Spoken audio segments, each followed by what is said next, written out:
All right. Good afternoon, everyone, and welcome again to another edition of the TCR Dialogues. We are excited to have you here for this very important and special discussion on how to help your churches be better, more, I don't want to say more profitable, but to make better use of the talents that God has given to them, whether it be resources and land or people or anything else. So before we begin, as always, we invite you to, come in our chat, tell us who you are, where you're from. I'm excited to have with us today Dr. Reggie Blount, a good friend from the 4th District, who is currently and I wrote this down, and Dr. Blount, what you have so many titles, but for this broadcast, what are you with us today? For this broadcast, I am the executive director of the Oikos Institute for Social Impact, but I'm also the proud pastor of Arnett Chapel African Methodist Episcopal Church in Morgan Park, and I am on the faculty of Garrett Evangelical Theological Seminary, and there I serve as the director of the Center for the Church and the Black Experience. All right, thank you, Dr. Blount. And we have with us also Dr. Sidney Williams, who wears many hats in the AME Church as well. But for this broadcast, Dr. Williams, what are you today? I am the board chair and co-founder of the Oikos Institute for Social Impact, and excited to be with you today. All right, but you also pastor a church. Yes. Where? I pastor the Bethel AME Church in Morristown, New Jersey, and we're celebrating 180 years of social impact in the great state of New Jersey. It's important. I want to make sure that people know that you all are distinguished pastors in your own right, but you're here today in another capacity. And it's important, I think, sometimes that we forget that all people do is preach in the pulpit, but you too have leveraged your ministry to go in a most creative and wonderful way. So let's go ahead and dive into our discussion about Oikos and these churches and how churches can make better use of what God has given to them. So we have a couple of questions we want to go ahead and ask. And the first question that I want to go ahead and ask you is, so we know and we've established that you're both clergy with unique vocations. Tell us about your ministerial journey. How did you get to this place of wanting to help churches to help themselves better? And either one of you can begin. Go ahead, Dr. Williams. Well, I'm the neophyte here. I've only been pastoring 14 years. It feels like a lifetime. And so I have much respect for our colleagues who have been doing this for a lifetime. But I come to this work having worked in venture capital and investment banking and felt the deep sense of call to give up my career, so much so that we began our ministry in South Africa as missionaries in the 15th Episcopal District, and then subsequently was led to serve in the 1st District. Bishop Richard Franklin Norris brought me to the 1st District. But I would say what caused me to help other colleagues is, for me coming into the ministry, at age 40, I made a lot of assumptions about the support and the resources available to do full-time ministry. And I discovered that, there were some gaps in the resources. And I relied most heavily on my finance and banking experience to navigate, resource-constrained ministries, both in South Africa and in New Jersey. And I realized many of my colleagues did not have the resources or the experience or the training to access those resources to have impactful ministries. And so I began a journey of trying to be a support to other pastors. And that has led us to where we are now, the creation of the Oikos Institute for Social Impact. And I'm sure we'll talk some more about how Oikos is helpful. But I will say to my colleague, Reggie, when I met him in 2019 for the first time in person, I was so intrigued by how he was already helping his colleagues through raising grant dollars to support his colleagues in the 4th District. And I said to Reggie, how can we do that together to support our churches throughout the connection? And so we've embarked on this journey together in the formation of the Oikos Institute for Social Impact. Thanks. Dr. Blount, share your ministerial journey. I think Sidney teed it up for you. So go on and give us your Yeah, I think he did. So let me first say that I was not blessed to be a cradled AME. I became part of the African Methodist Episcopal Church, joining St. Philip AME Church, 240 Candler Road, Atlanta, Georgia. And it was connecting to St. Philip, learning the history of the AME Church, that I basically was sold on that ministry was really about how do we affect people's lives and how do we transform communities. I also like to share that I answered my call in a Bible study that at the time Dr. Roderick Beelan was teaching. And so it was in that Bible study that I said yes. And it's been a marvelous journey ever since. Went to seminary. From there, went to work on my PhD in Christian education at Garrett Seminary. And during my time at Garrett, Bishop Robert Thomas saw something in me and provided an opportunity for me to pastor. And so I've been a professor and a pastor for 26 years.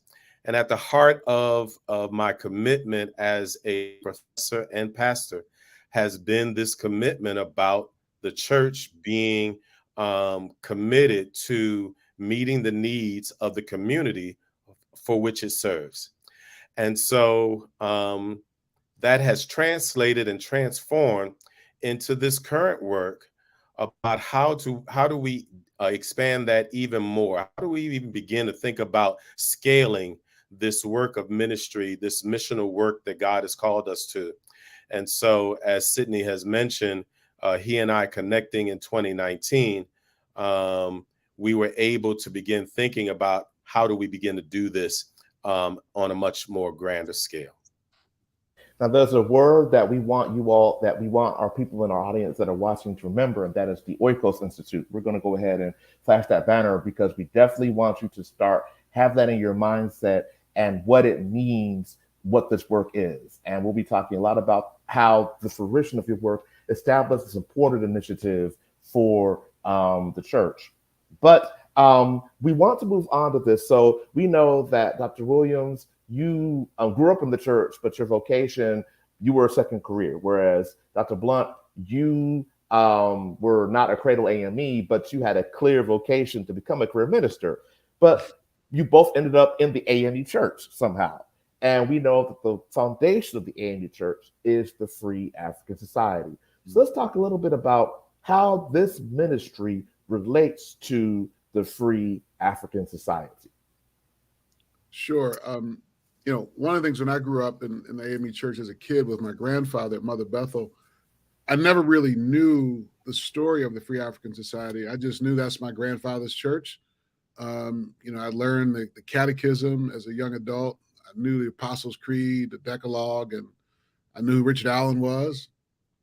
But I really never understood the Free African Society after matriculating through the resilience and resistance and rebellion of Africans who were enslaved here in the United States. I was able to make a different kind of connection about who the AME Church is in an historical context. And that intrigued me because just as it was a need then, I believe there still is a need now. In fact, I was reading a book written by a former AME pastor, A.H. Newton, Alexander Newton. He wrote a book called Out of the Briars, where he talked about being enslaved under the whip, under the lash. He talked about fighting in the Civil War. And he talked about answering this call to the mission of the AME Church. And just so happened, the way I know this story is because he wrote about his time pastoring the church where I currently serve in Morristown, New Jersey.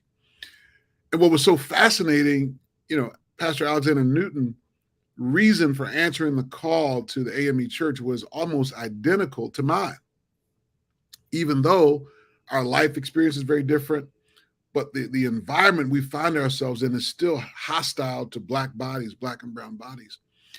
And so when I learned about the Free African Society and how it sort of focused on what we now refer to as social impact, how to help people gain their humanity, their full humanity, their freedom, that was the impetus for what we now call African Methodism.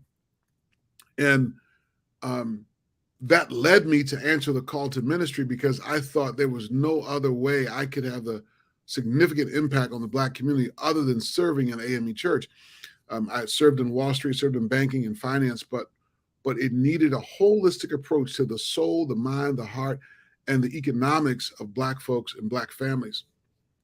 And so Oikos Institute was created in that same spirit, so that it's not just the worship we do on Sunday, but it's the work we do throughout the week, breaking the shackles of economic bondage, political bondage, social bondage, and all manner of bondage that is still enslaving people of African descent in this country. And so, what I get excited about is helping people reframe the work that we are currently engaged in. And I want to say so much more, but I think sometimes we major in the minor. We debate what a good AME is, what is AME worship, but the work of the Free African Society, I believe, is to be carried out by the African Methodist Church, and it needs the same support that it received in the 18th century. We need that kind of support. Let me say this, and I'll turn it over to Reggie. During the abolitionist movement, the Free African Society, the AME Church, was a valiant partner with the abolitionists, with the philanthropists of their day. During the civil rights movement, AME Church was a critical partner in that movement.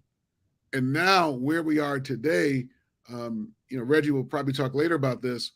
Where did we get the disconnect between the Black church and the movement of the Free African Society and philanthropy? Why is there such a wide disconnect? What happened? And so the work of Oikos is trying to reweave the threads of philanthropy and the Free African Society as it is manifested in the Black church. I'll stop there. So let me say, before there was even a term called social impact, the Free African Society was doing the work. And so social impact is about how we are having an effect on the lives of people, and how hopefully we're making positive impact on human lives, strengthening human capital. The Free African Society was doing that work, as they were taking care of free Africans coming into Philadelphia, where they were the ones that were providing opportunities for the sick, as they were making opportunities to bury those who may not have had the resources, as they were schooling children who did not have the resources to go to school, as they were engaged in the caring of folk during the pandemic of the yellow fever. The Free African Society was doing the work. As I learned more and more about the Free African Society, it informed all of the ministry that I did at each of the churches that I've had the blessing of being able to pastor. And it really does inform the work that we're striving to do with the Oikos Institute for social impact. And I would say that it all of it finds its roots in Matthew 25. When I was hungry, you fed me. You clothed me. When I was sick, you cared for me. And we truly believe that work is not just social service work, but that's discipleship work. And so Free African Society lived out its discipleship by how it cared for folk. And that's how we want to continue. That's how we see that work needing to continue. So let's dig into the particular reason why we're having this conversation today, the Oikos Institute. So let's talk about what led to the formation of the Oikos Institute, and tell us about the Oikos Institute and why it is so important, in particular, for us as AMEs today. I definitely want Sidney to tell that story, because the founding of the Oikos Institute, even though we began June 2020, it has its genesis in some other work that Sidney had done many years ago. Yeah, John, in 2008, the year I was ordained a deacon by Bishop Adam J. Richards, we gathered 30 pastors at the Wharton Business School to look at the intersection of faith and economics. We studied together commercial real estate, economic development. And I remember one of the questions the professor at the Wharton School asked the pastors. I'll never forget the responses to the question. The question was, what are the causes of poverty? And like good preachers, we talked about, lack of faith, lack of tithing, not being married, not having a budget, not being financially literate. Most of the answers came back with moral responses. If we were better Christians, if we were better people, if we were better stewards, then we would not experience poverty. And the professor responded with, in shock, quite frankly, by the answers that the pastors gave. And he said the real answers from his perspective was less about individual characteristics or behaviors and more about market characteristics, redlining, discrimination, food deserts, lack of access to capital. And that intrigued me because as I thought about many of the sermons I've heard, many of the sermons place a lot of responsibility on the individual's response to the call to discipleship. And even when we engage in the sacred rhetoric of social justice, what is our game plan to move beyond the worship experience, to engage the marketplace in a meaningful way that provides resources to people who need them most? In fact, in many of our congregations, we are depending upon people who are not even making a living wage to sustain our congregation and in some instances, our denomination. And so this journey from 2008 to where we are today is about how do we provide a conduit or a bridge between the rivers of philanthropy and the rivers of our faith-based institutions. We need to be in dialogue. We need to be in contact. And I realized that many of the churches were not going to pay for the advice necessary to engage in the marketplace, to engage philanthropy. And so when Reggie and I linked up, we talked about forming a nonprofit where churches would not have to pay to access this information. They will have to sacrifice time. They will have to make a commitment among leadership to fish differently. But quite frankly, we've been able to grow very quickly in the last 3 years. I think we're currently serving over 70 churches across 6 cities and helping them go through a process of reimagining or imagining ministry in a new and different way, and quite frankly, fishing differently. And so I think what we are planning this year with our national conference in September and what we have on the horizon over the next 3 years, it's going to be a game changer and a very much needed help and resources for congregations that are facing closure, and particularly pastors who are just about to throw in the towel and give up because they just can't make ends meet. And so I think the time is now for Oikos, and I'm excited about this conversation. Let me also add that another phenomena that I know that contributes to the work that we're doing through Oikos and how it has shaped how we have evolved. 2018, church strategist, church leadership guru Thomas Bandy wrote an article called "The Demise of the Church Growth Model." And in 2018, he wrote that every leadership model, every church leadership model has a shelf life. That was the argument he was trying to make. And he was saying that the current church growth model had a shelf life, and this shelf life was probably 2015. Well, I think because of the pandemic, it exacerbated that whole notion. And what it basically, I think, revealed is that it accelerated the the shelf life of the church growth model, where because of the pandemic, we recognize that the growth of our churches, the metrics that we've been using for church success is unsustainable.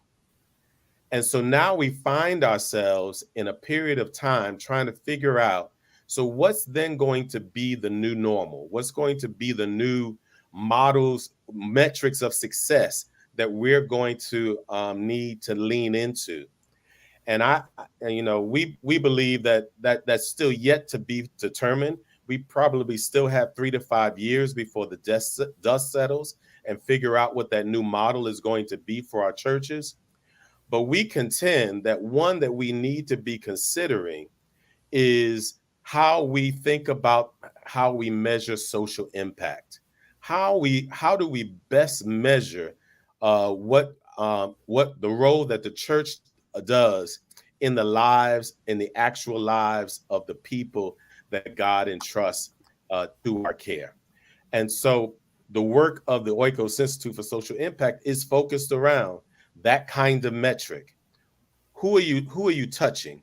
Whose lives are you transforming? How are you utilizing the talents and the gifts of those who are in your congregation? And how are you building the social capital outside of your congregation to be able to scale the kind of work that God is calling each and every one of us to? So I know that one is a hard one for folk to really wrestle with, but I just want to make that emphasis. I just don't believe that the church growth model is going to serve us moving into the future. So before we hit our commercial break, I want to, or sponsor break because we're a nonprofit, but I want us to just stay here for a second and sit with this. You've said two things, both of you said some things that I really want us to sit with, those of us on this call and those who will rewatch this broadcast. As a political scientist, when I'm not in this AME space, and someone who studies race politics, it's interesting to me to go to church and hear individual solutions for communal problems. And I know that in this country, we're having the debate on, we just saw affirmative action get knocked down. Well, we also saw the court say, well, they did rob representatives from Black communities in Louisiana and Alabama. So we know that in this country, there has been redlining. We just saw the last Tulsa survivors be told by the state judge, we're kicking back your suit with prejudice. And I remember watching a documentary about Tulsa and one of the descendants saying, how would we have been if Black Wall Street had survived? If we had had the opportunities that the others were able to do, or the others built up on our land. Mm-hmm. And thinking that, it's not an accident that our communities, our churches are where they are. So when we hear these individual solutions, if we had more, if you were married, if you did this, did that, clear out your debt. I know we have people talking about debt, but why do we need to take all these credit cards out in the first place? Why are we in the situation? There are some systemic issues. But of course, when people say systemic issues, people throw up their hands and say, well, how can we fix the system? And what you two are trying to do, or rather are doing through Oikos, is looking for systemic issues to systemic problems. And I really want us to sit with the fact that our churches, the communities they're in, this is a systemic issue. And the only way to deal with this is looking at the system change. And one thing that the AME Church, which is why we're having a discussion regarding AMEs, our leadership, and we'll talk about this later on, we aren't dealing with systemic change. And you can't deal with systemic change piecemeal. Yeah. And we're all running scared right now in different directions, not understanding that the very system has to change. And Oikos is providing one way to look at how do we make our churches work better in this new system. Yeah. So I just wanted to give that, because I think sometimes I know what you're saying. Y'all know what you're saying, but We really need to distill it down to that person, the pew, who's not understanding why 30 years ago their church was filled, but now their pastor's telling them they got to sell something, when we could tell them, no, you don't need to sell something, but you need to do something differently. Sure. So with that, go ahead, Sidney, go ahead. So a couple of things I just want to lift up. In some of the work that Reggie and I have been doing, we talked about being an anchor institution. There is no other faith-based institution led by African Americans that owns more real estate, that has more educated lay and clergy than the African Methodist Episcopal Church. Structurally, we are in a position to make a substantial difference, not only in this nation, but in the world. Here's a challenge.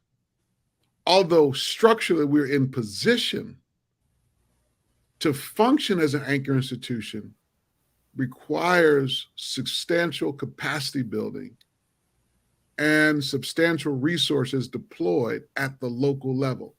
In our present condition, resources are extracted from the local communities to support the denominational structure. If we are going to position ourselves to function as an anchor institution, the work has to happen on the ground. We have to change the flow of capital from bottom up to top down. In other words, the resources have to be disseminated into local communities, funding the work that happens in local communities. Now, you say, where does the money come from?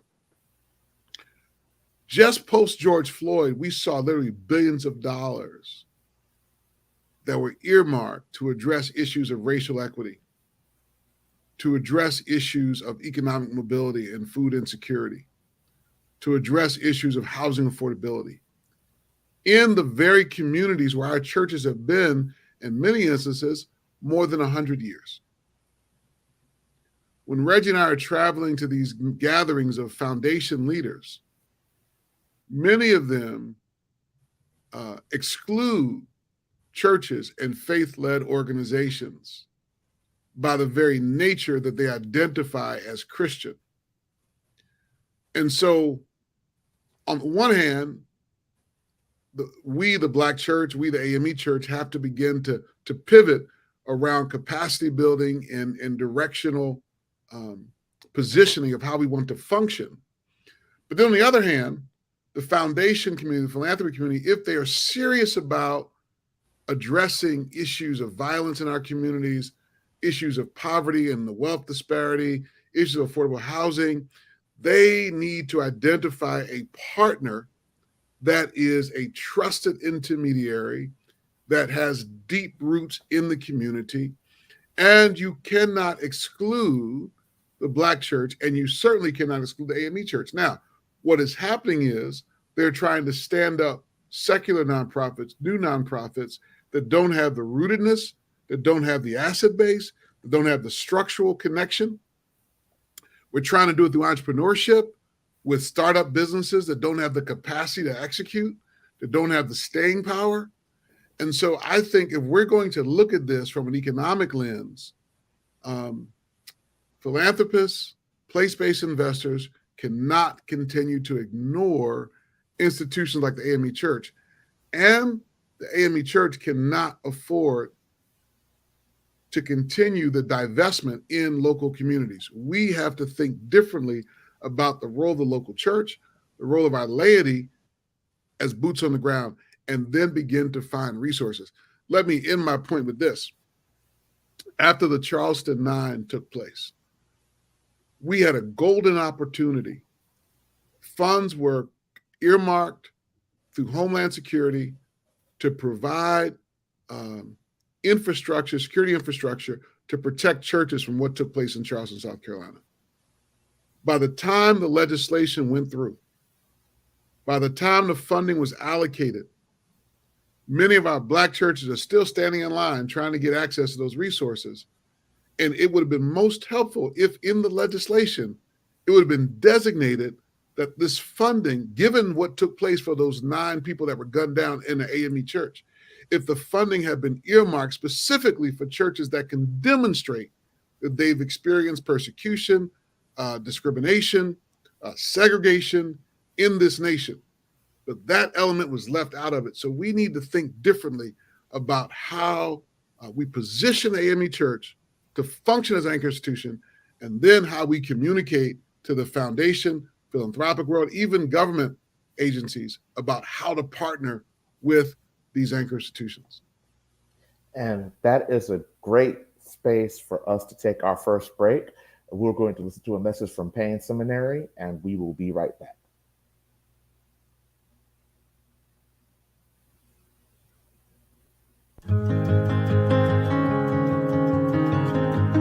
Payne has a personal touch that they add to the theological education. It's not that we just get you there and educate you and send you on your way. It has really developed me in my expanding of my mind, my thinking process, my thought process. It really helped me to grow in how I debate, how I view things. I'm tearing up about it now because it was a journey. It was very hard.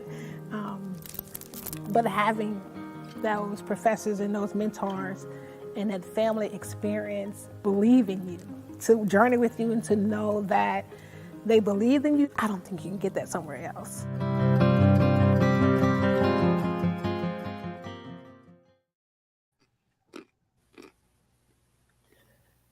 And we're back, and we know that part of our anchored institutions in the AME Church are our seminaries, and Payne being then one of the nation's, I think one of the nation's like 2 freestanding Black seminaries, and what they've been able to do over the last few years. But that's a dialogue for the time that Dr. Brown's going to have to come on here and do.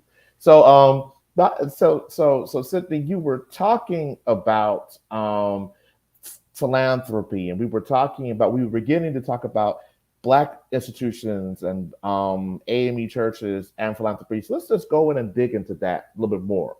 What is the state of faith-based philanthropy at African American churches? I want us to set this up by, we hear these things about such and such got a grant. And over the last, I think, 4 years, several AME departments have gained, and Episcopal districts have gotten significant grants to do outreach and evangelism from one foundation. And just this week, we were publishing micro grants that 3 churches got from another foundation. So we know there are different types of grants. We know there are these things, but walk us through this process and what really is the state of, African-American churches and philanthropy? Because some would say, like to your point, Dr. Williams, that, well, people are pulling back when they see Black churches, but we still see grants happening. So what's going on? Both of you two are experts in this, so tell us more. So if I can share, I mentioned that one of my other hats is being the director of the Church in the Black Experience at Garrett Evangelical Theological Seminary. So this past April 27th and 28th, in partnership with the Lake Institute for Faith and Giving, we put on a symposium on just this topic. It was called Philanthropy in the Black Church, a Necessary Collaborative.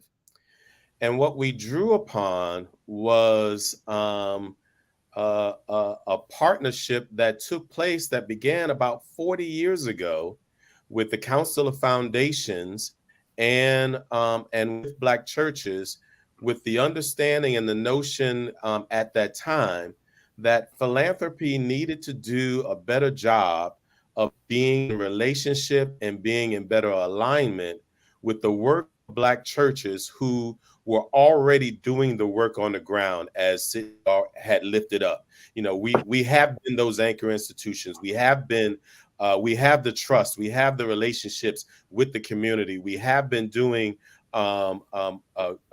great work in touching the lives of folk. And at that time, 40 years ago, there was a major initiative around how can philanthropy and the Black church be in concert, be in relationship, work together to really scale and do work at a greater way. As we got into the 90s and the Bush administration and the government saying that they were setting up their faith-based partnership offices, foundations began backing away, and along the way, that relationship kind of broke down. So we held this symposium to say, particularly in light of George Floyd, particularly in light of this commitment to equity and diversity and inclusion, in light of the need for making better impact in these communities, we need to revisit this conversation again. There have been a few foundations who have worked with churches, and I know we'll lift up the Lilly Endowment as being one of those, and there have been several others. But there needs to be more conversation and more education of philanthropy. One of the things that came out of this conference was the recognition that philanthropy does not know the culture of the Black church, and the Black church doesn't know the culture of philanthropy. And so when we talk to one another, we might be saying some of the same things, but because we're speaking different language, we end up speaking past one another. And so philanthropy only thinks that the work of churches is to proselytize, and not recognize that they're doing major community work that foundation is also committed to.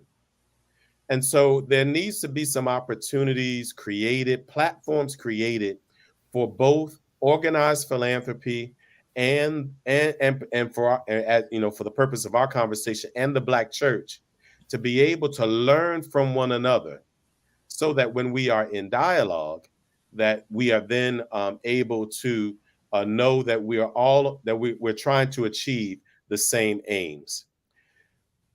Let me also then say, as part of this, as we begin to think about connecting with organized philanthropy, we need to understand that it's not just a transactional relationship, that it really needs to be a much more transformative relationship, which requires relationship building, requires getting to know who's the program officer, who are the community foundations in your area, who are the program officers you need to connect with, who do you need to take out to coffee or lunch and just to share vision, and begin to build those relationships, trusting and knowing that as we build these relationships, they may lead toward greater support.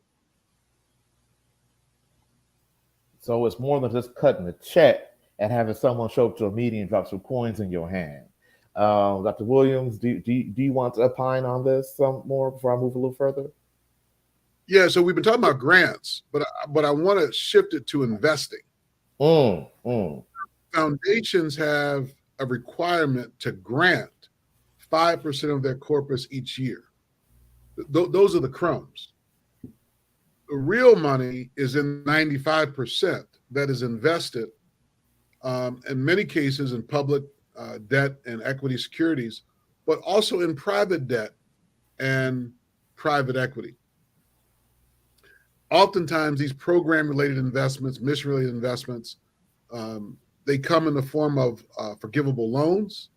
They come at low interest rate loans, 1%, 2%, with very patient terms. This patient, flexible capital is critical for us to be able to move the needle. In many instances, we are forced to work with very difficult lenders and very difficult terms that force us into very difficult positions where we have to foreclose on property, or we're forced to sell because we can't refinance church properties. But we also want to be in conversation with these place-based investors about what's called catalytic capital. Some of the foundations we work with, they don't typically work with religious organizations, but they're very place-based focused. And so in areas like Birmingham, Alabama, and places like Jackson, Mississippi, even New Orleans, Louisiana, there are foundations that want to invest millions of dollars in real estate projects, in programming. And so we want to be in that dialogue too, not just don't restrict us to the $5,000 and $10,000 grants, because that doesn't really move the needle. But when we're talking about anywhere from $15 to $20 million place-based related investments, when you combine that with the property that the AME Church owns, and you start to imagine what's possible with patient capital, catalytic capital, eyes have not seen, ears have not heard what could be done. So let me quickly jump in and point out, as you heard Sidney speaking, he used a lot of wonderful investment terms, finance terms, right? The reality for us is that this has not been kitchen table conversation for us.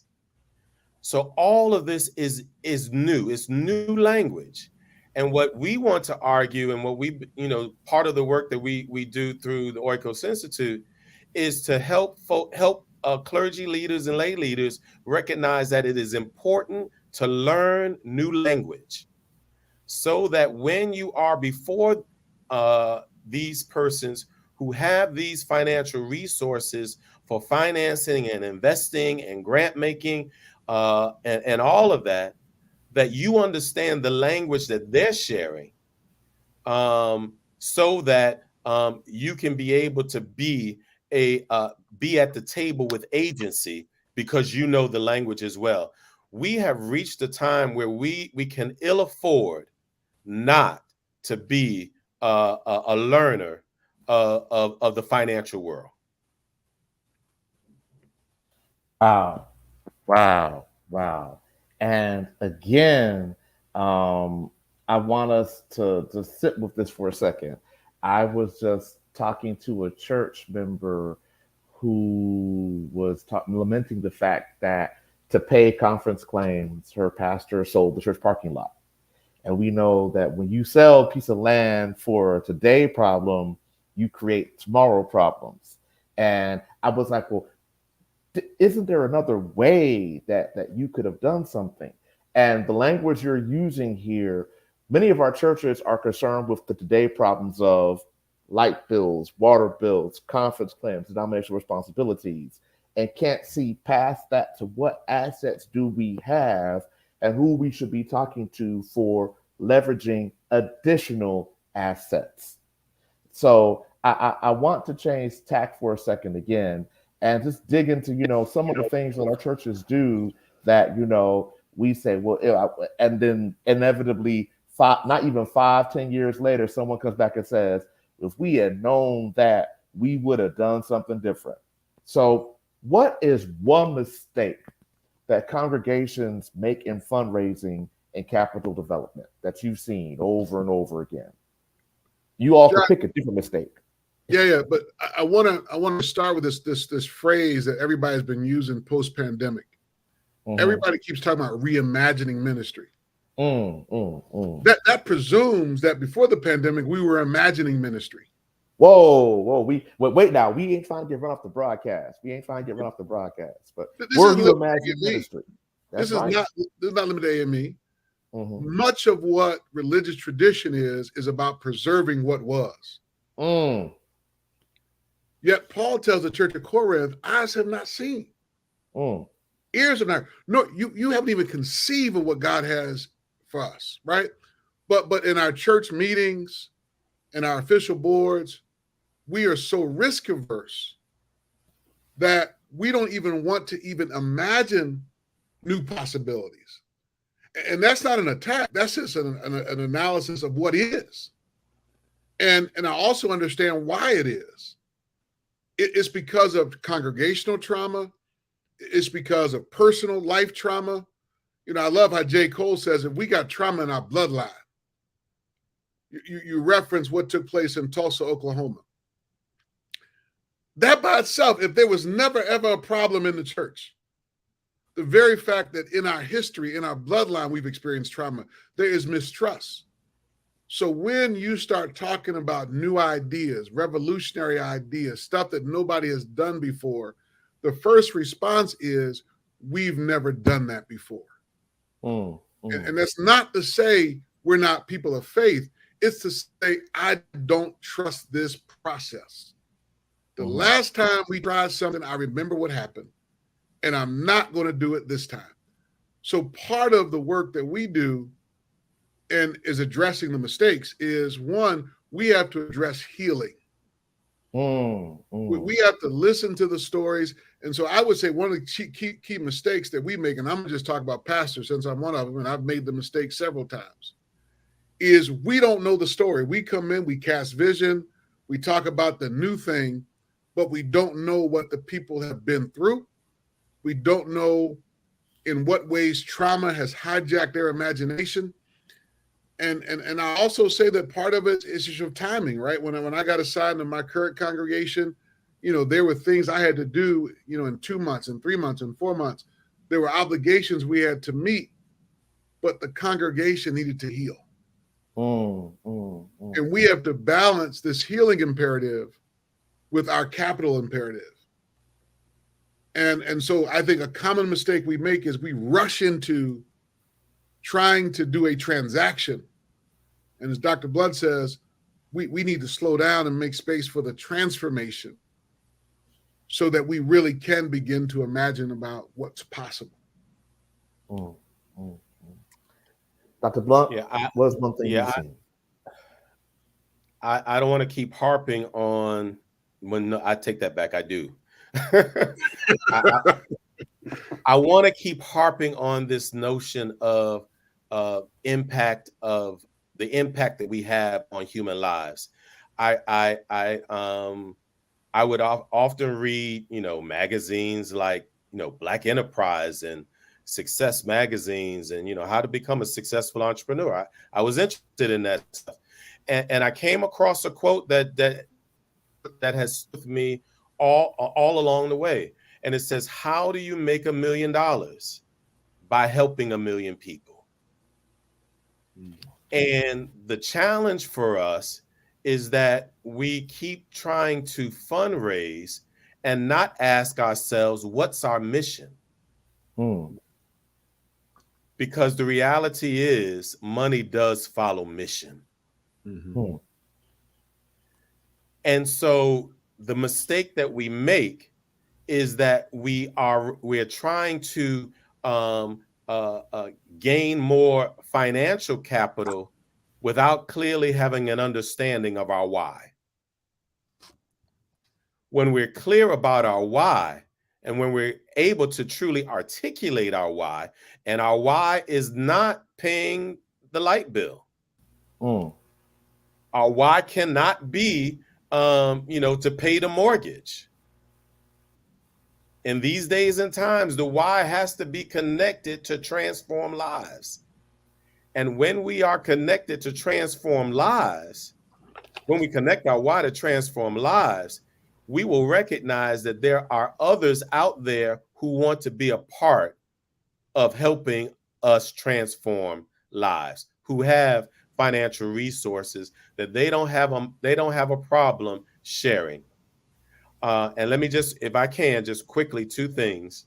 One, in 2023, if we want to see our churches grow, or we want to see our churches thrive, continue, then we need to be clear that older generations pay for institutions.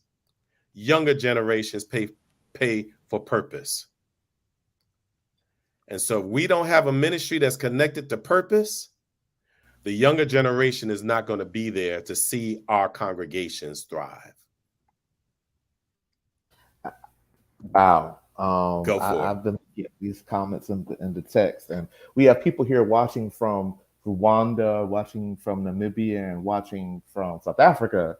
And they're saying, we are intrigued by this conversation because we are looking to see what we can do over here as well. I just was chuckling because I'm a younger person at all of 41 years, but it's just interesting, thinking about the fact, how I've seen people in years past, pastor comes in front of a church that says, we need to pay the budget. And, ladies would pull out their pocketbooks and pay the budget regarding whatever conversation. I'm going to ask, did you, like, by the budget, meaning the assessment, or we have a bill we have to pay, let's raise this money for this bill. My question is, well, where's the church budget and why didn't we budget for this? And I think one thing that I've seen and that we've seen is that we don't teach. Our churches are many nonprofits, and we don't do a good job of teaching them how to administer what they have because we assume that people are going to maintain the institution. And that's just not a way to fundraise, or to maintain. Well, so can I be real? Be real, Doc. So the 30s, 40s, and 50s, maybe even the 60s, we could be able to talk about we need to raise money for the budget because we knew that the folk were going to be committed, loyal, and we had the numbers to be able to take care of it. We were able to engage in, and I don't mean this pejoratively, it was just the reality of our times. We could be in a spirit of maintenance because we trusted that the folk were going to show up every Sunday. The ground shifted up under us, and we didn't notice it. The ground shifted. Folks started recognizing that they could be at other places. Generations began to recognize that, maybe I don't have the same level of loyalty as my mother and grandmother did, and I can be somewhere else. And they moved on. But we kept having the mentality that folk were that people were going to come back, or that the folk that were there was going to stay. And we got older, and we got older, and we got smaller, and we got smaller. It's time to move out of, Sidney loves using this word, our cognitive dissonance, and recognize we need to do something different than what we've done in the past.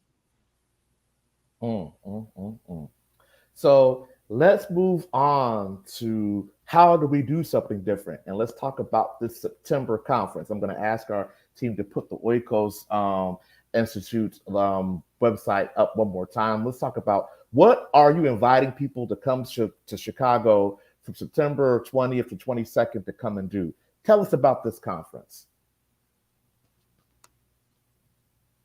Go for it, Dr. Williams. So Reggie and I have been talking about how to structure this conference. This is not a conference for preaching.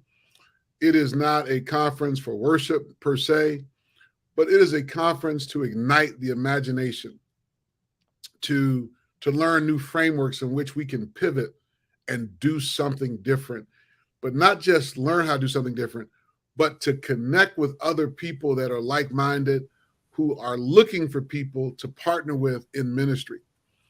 One of the things that I've often said as a pastor, and it's almost like a broken record, the members always say, we don't have this, we can't do this, we're not able to, we're not big enough, we're on fixed income.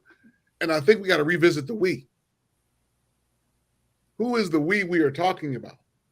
If we expand the we to include our community, to include people who are not members of our church, who are not AMEs in good and regular standing, but the we are the people who are sharing in mission with us. And you asked the question at the beginning of this, I want to bring us back to that question about the Free African Society.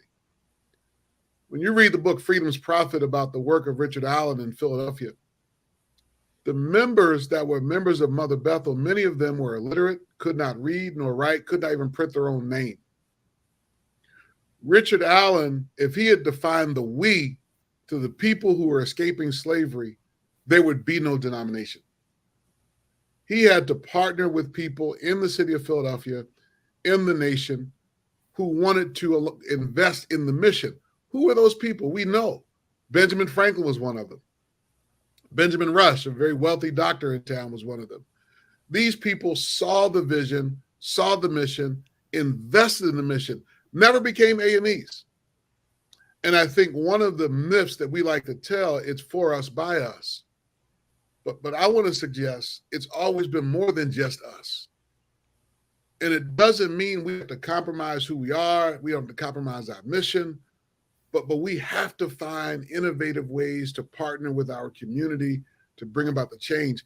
And none of what I just said is new. Bishop Reverdy Ransom did that.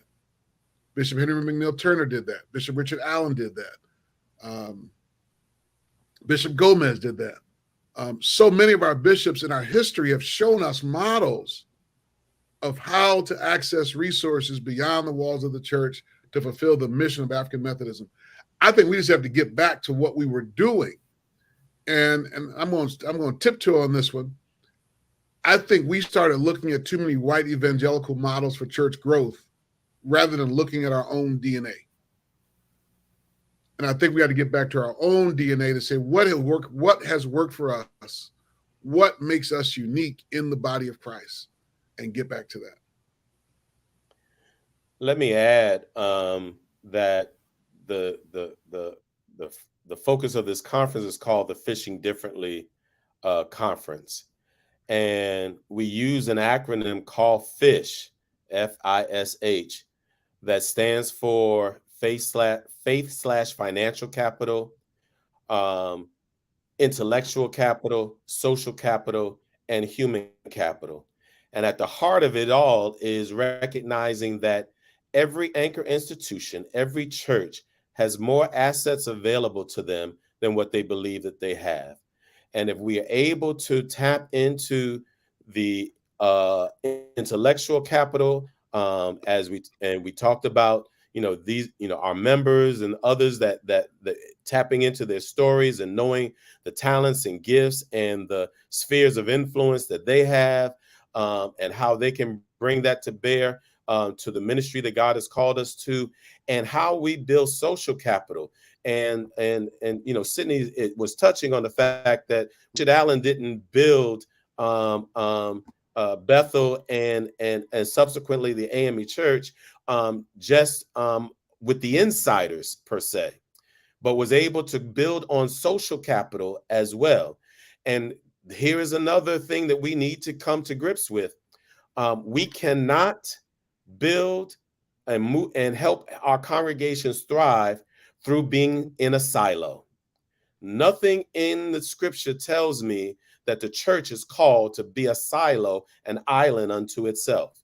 We need to be able to call upon other folk who are committed to the ministry that God has called us to walk alongside us, to be partners with us in this work. And we are looking for this conference to be able to connect people and network people to be able to do just that. There's this, this ain't Hampton.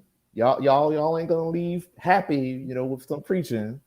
This is the bishop's not gonna come out and take some offering and make some appointments. But this conference could change your mind, save your ministry, and save your congregation.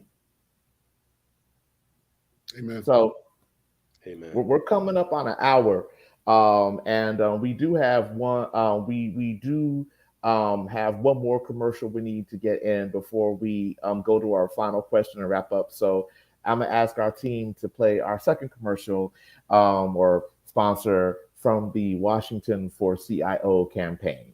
And we'll be right back after this.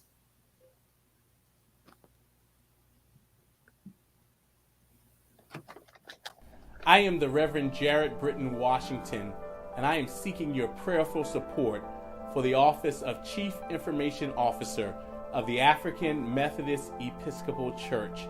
We are grateful that in the African Methodist Episcopal Church, this Chief Information Officer, known as the General Secretary, has a duty to be a bridge builder, to bring together the technologically sophisticated with the technologically challenged, and to navigate how God allows us to affect change, to keep records, and to make certain that the AME Church is accountable on all levels. And so, my brothers and my sisters, I am grateful for the opportunity to present myself to the AME Church. I know that when God gifted me, God made me to be a man of God who loves God's people, who understands promptness, who understands accountability, who understands the ability to be objective in all scenarios and situations, and who loves the spirit of enthusiasm. I am grateful that God has blessed me to be presented before great men and women of God. And I am grateful for the various gifts that God has given me over the course of the years that I have lived this life. Continue to pray for me, pray with me, and know that God is going to bless us in this journey, because I don't just believe that the best is yet to come.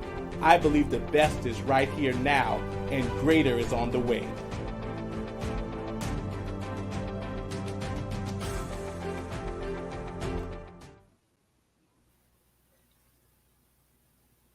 And we're back, and we're thankful for our two sponsors for the day who made this programming possible, along with the Oikos Institute, who has sown a very generous seed into the Christian Recorder. We are thankful for your patronage, and we are delighted to share this programming with the AME Church and beyond.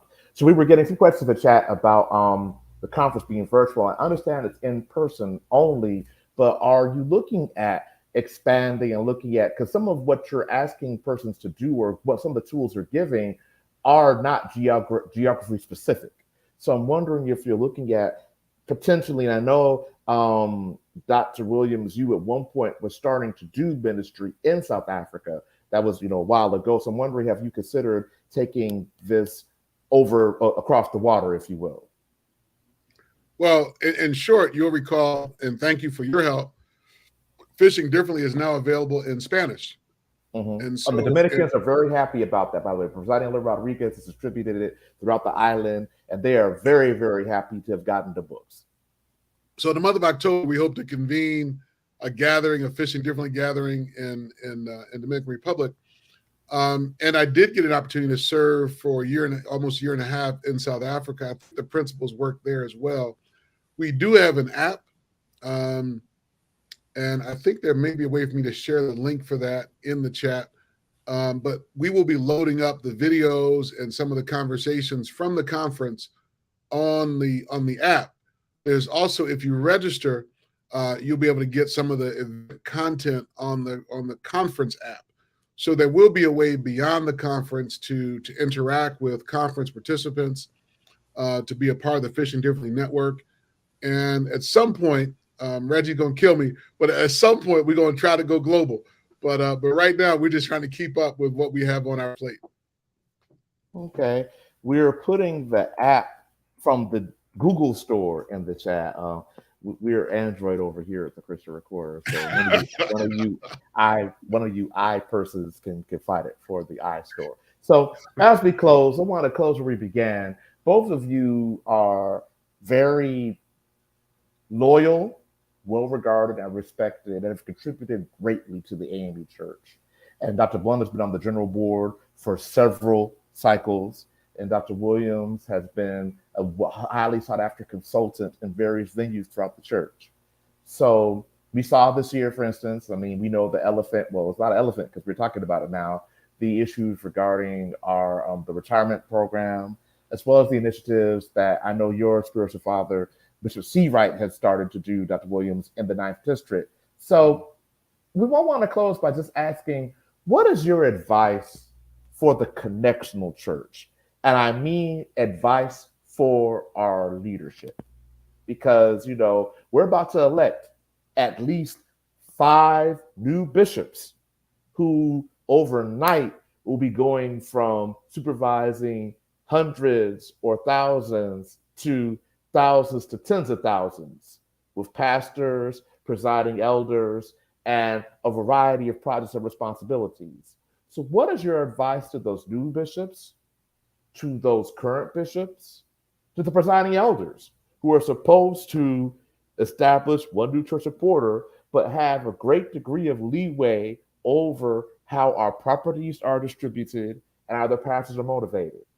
And to our lay leaders, we just came out of Chicago, which y'all are going back to for the Crossing Capital, and it would appear that there's this quiet regarding where we're going. So What would you tell these various groups that at different levels have responsibility for casting and implementing vision for the church?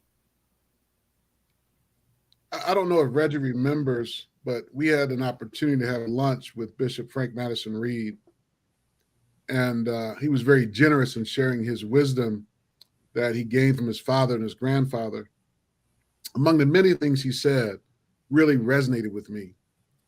He said that the power of the episcopacy, the power of our denomination is rooted and grounded in the local church. When the local church is strong, the AME church is strong. I would add to that, most of our churches were founded by lay people, more specifically women, who we did not allow to pastor or to preach, but they had a vision to establish the AME church in their community. I think my recommendation would be we got to get back to our DNA. Empowered laity, rooted and grounded and resourced to do ministry in their local communities. I think, you could press a seed into the ground. You could cut down the tree. But as long as the seed is in the ground, there's a chance for rebirth. I think the AME church is ripe and prime. This is the great season for a rebirth. But we've got to empower our laity to do ministry and create the space and the resources for intellectual curiosity, to raise questions, to imagine a future that's greater than the past. And I think we'll all be amazed at the resurrection of this church. I would want to, reclaim some of the things that we have already talked about today. Real quick, Sidney and I had an opportunity to talk to another group this morning. And one of the questions that I posed to them, it was a Methodist group. And I posed to them, when did we as Methodists, when did it happen? When did we stop being a community church? Because all of our founding is rooted in the cultivation and the caring of the community. John Wesley, which we all share, said, "The world is our parish." When did we become more siloed and lose sight of the fact that we've been called to the community? Free African Society was all about how they cared for the community. So if I had any advice for the Connectional Church, is let's reclaim our DNA. Let's reclaim who we are. Let's put away, dare I say, Babylonian ways, and let's begin to reclaim who God created us to be at our birth, at our genesis. And then this last part comes out of a remark that someone made at this Philanthropy and Black Church conference that was held in April, that said part of the challenge of organized philanthropy, and particularly in its work with the Black church, or maybe they posed the question, they said, could it be that organized philanthropy is afraid of the power base that the Black church already has? The reality is the Black church may not even need us. And so there's afraid of the power base. I want to suggest that we need to tap into our own power base. When Sidney talked earlier about the need from being much more, instead of being bottom up, bringing it top down, the AME church structure has the ability to go to the financial powers that be and say, you have a problem, you have a problem, we have a problem, and we can help you solve your problem, because we already have churches on the ground that can connect to the people that you're trying to reach. We need to go to those tables as our connectional church leadership and tap into those resources and make sure that they get to the ground level so that the work of ministry, the work of social impact can take place. Wow. Well, again, one more time, I want to thank you all for taking time to come to be with us today. We're going to flash one more time the website for the Oikos Institute. The conference, how much is the registration? What is it, $200, $250? Registration is $295, but they may still be able to get in on the early bird if they hurry up and register. Which is Yeah, and that's cheap. And that's cheaper than Conclave for the Sigmas this year. So and it's cheaper than it's cheaper than a lot of places y'all would go. It's cheaper than the quadrennial and the biennial but yeah, you might actually learn something. Not to say that you'll learn anything in those meetings, Chicago, but you can take this back to your people. And it'll be in Chicago, correct? We'll be in Chicago at the Hyatt Hyatt McCormick Place, September 21st and 22nd. Okay, so again, we're encouraging you, and while it will not be virtual, some of the resources will be made for those who register to have, and also they're looking at how you all are looking at how to expand the net. But again, I know we have so many meetings that we have, meetings upon meetings, but this is one meeting, one conference that will change. I'm not saying could, will change in a positive way the trajectory of your personal ministry, and I'm talking lay and clergy, and the congregations, because all of us are connected to a congregation, will work. So Dr. Williams, Dr. Blount, thank you for being with us today. We have other dialogues coming up over the summer, and you can look for your editor to be at the quadrennial and the next, both quadrennials. I will be at the YPD and the WMS quadrennial, and we'll have a few persons on site giving coverage. We are excited for what's going on in the life of the church this summer. But again, we remember that the work of the church is always and paramount local in the communities we serve. Thank you all for everything. Any final words before we go? I just want to say thank you for your leadership, your commitment to the AME Church's global commitment, not just our local commitment. And thank you for your scholarship. Congratulations on your PhD. And we're just honored to have you leading the Christian Recorder. Well, thank you. That's very kind of you. And Dr. Blount, clap. You don't need to say anything because I wouldn't have got a degree without you. So thank you, Dr. Blount. That's your final word. Thank you, Dr. Blount. But on that note, join in September. Thank you for being with us today, and we will see you all next time.